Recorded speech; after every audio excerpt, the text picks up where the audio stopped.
Hii ni sayansi ya anga sehemu ya kwanza.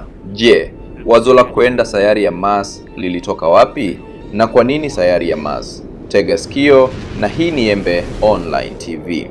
Tangu miaka 1960 wanadamu walikuwa na ndoto moja kubwa sana moyoni mwao, ndoto ambayo haikuacha kulala. Ndoto hiyo ilikuwa rahisi kusema, lakini ngumu sana kuthibitisha. Swali lilikuwa hili: je, sayari ya Mars iliwahi kuwa na maji? Na kama ilikuwa na maji, je, iliwahi kuwa na uhai? Misheni za kwanza kama Mariner 4 ya mwaka 1965 zilipiga picha za mbali za Mars, lakini zilifikia kidogo sana. Kisha mwaka 1976 Viking Landers 2 zilifika na kutua juu ya uso wa Mars. Zilichunguza, lakini zilikuwa zimesimama. Hazikuweza kutembea, hazikuweza kwenda mbali zaidi ya mahali zilipotua. Zilikuwa kama mtu aliyefungwa minyororo. Tunaweza kutua Mars, lakini hatuwezi kutembea juu yake. Hii haitoshi. Mwaka 1997 NASA ilituma rover ndogo ya kwanza iliyoweza kutembea. Iliitwa Sojourner. Ilikuwa ndogo kama sanduku la viatu, yenye uzito wa kilo 10 tu. Ilifanya kazi kwa siku 83, na ingawa ilikuwa ndogo, ilithibitisha kitu kikubwa sana: rover inaweza kweli kufanya kazi juu ya Mars. Hapo ndipo moyo wa wanasayansi uliwaka. Wakaamua, sasa tunahitaji kubwa zaidi.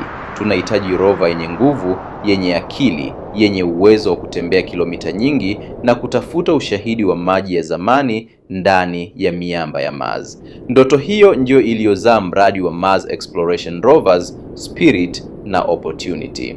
Wanzilishi: akili zilizobeba ndoto. Hadithi hii haikuwa ya kampuni moja wala mtu mmoja. Ilikuwa ni mkusanyiko wa akili za watu wenye moyo mkubwa, watu ambao waliamini hata wakikataliwa mara kwa mara. Steve Squyres, mwanasayansi mkuu Cornell University, Marekani. Squyres ndiye baba wa rovers hizi. Alifanya kazi kwa miaka 17 akijaribu kumshawishi NASA wakubali mradi wake. Alikataliwa mara nyingi, lakini kila mara alijibu kwa uvumilivu na uvumbuzi mpya. Alisema daima, Mars ilikuwa na maji na mimi nitathibitisha hilo. Rob Manning, mkuu wa uhandisi JPL California, Marekani. Manning alibuni mfumo wa ajabu wa kutua, mfumo wa mifuko ya hewa inayolinda rover wakati inagonga uso wa Mars. Kazi yake ilikuwa ngumu sana. Lazima rover isianguke, isivunjike na itue mahali sahihi, hata ikiwa iko umbali wa kilomita 480 milioni kutoka duniani. Charles Elachi, mkurugenzi wa JPL, asili ya Lebanon, Marekani. Elachi alisimamia mradi mzima na kuhakikisha kila kitu kipo: pesa, watu na muda. Bila uongozi wake, mradi huu ungeanguka mapema. Zaidi ya hayo, wanasayansi kutoka nchi nyingine pia walishiriki. Ujerumani ilitoa chombo cha kugundua madini iitwayo Mossbauer spectrometer. Denmark ilitoa magnets za kuchunguza vumbi la Mars. Ilikuwa ni safari ya dunia nzima, ingawa NASA iliongoza. Matilio, kilichounda rover. Rover kila moja ilikuwa na uzito wa kilo 185, kubwa kama baiskeli nzito. Ilijengwa kwa makini ya hali ya juu. Mwili wake ulitengenezwa kwa aluminium na titanium. Vifaa hivi ni vyepesi sana, lakini imara kama chuma. Magurudumu 6 yalitengenezwa kwa aluminium yenye meno makali ili yasiteleze kwenye mchanga mzito wa Mars. Kompyuta yake iitwayo RAD 6000 ilitengenezwa kuhimili mionzi ya cosmic angani, kwa sababu kompyuta za kawaida zingeungua papo hapo.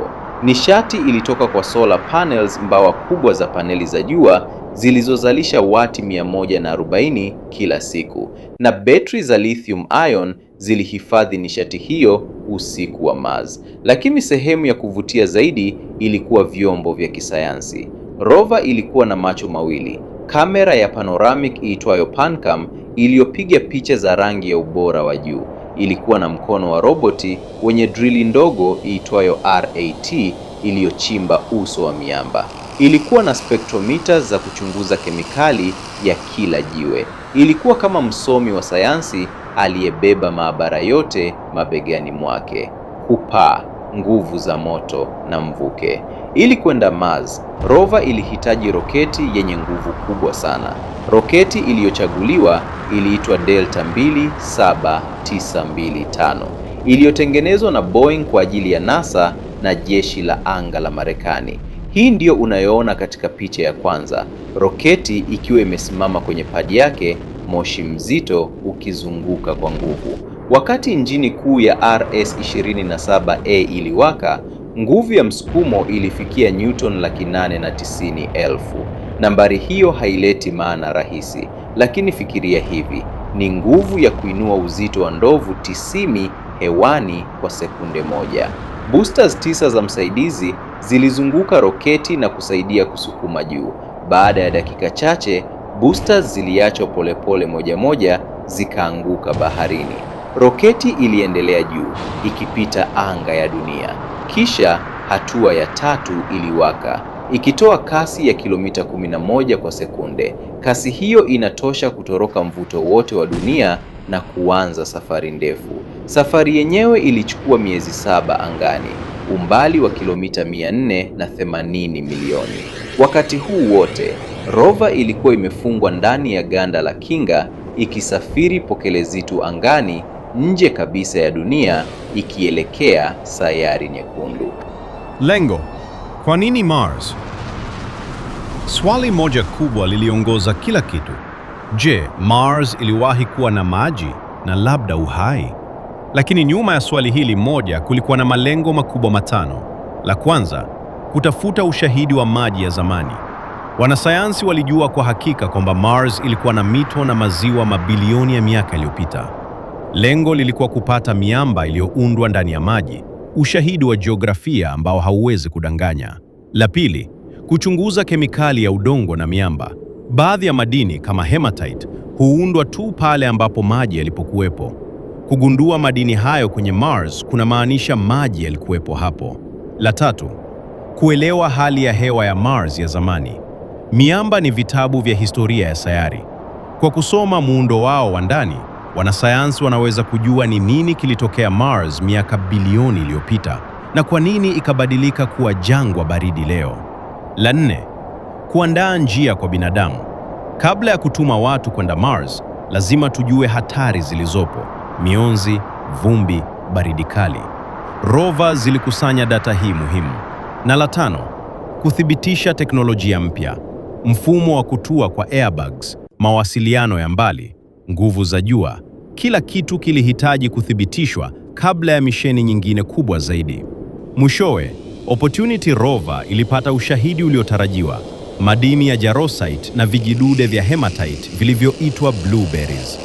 Hii ilithibitisha kwa sayansi, Mars iliwahi kuwa na maji juu ya uso wake. Tukutane sehemu ya pili ili kujua je, roketi hii inapopaa angani, ni kifaa gani kinaichukua video wakati ikiwa safarini kwenda sayari ya Mars? Subscribe sasa ili usipitwe na video inayofuata. Asante.